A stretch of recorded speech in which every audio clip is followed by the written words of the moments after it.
So now I'm showing you how you can quickly transfer someone if they are specifically looking for a person, either Jack, Yuri, or whoever it is.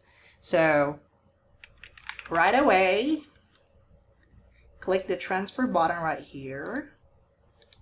Transfer. Then dial the extension of the person you're looking or the name. Then click warm transfer. Now you just have to wait for the other line to pick up. If you do not wish to be recorded, please disconnect at this time. Please hold while I try to connect you. Now when the other party picked up, when you can see here, talk to.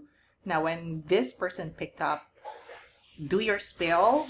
Someone is looking for you. Hi Daisy, someone is looking for you. Want to talk to you about something. Then if you have her permission to transfer the caller, then click complete transfer right away.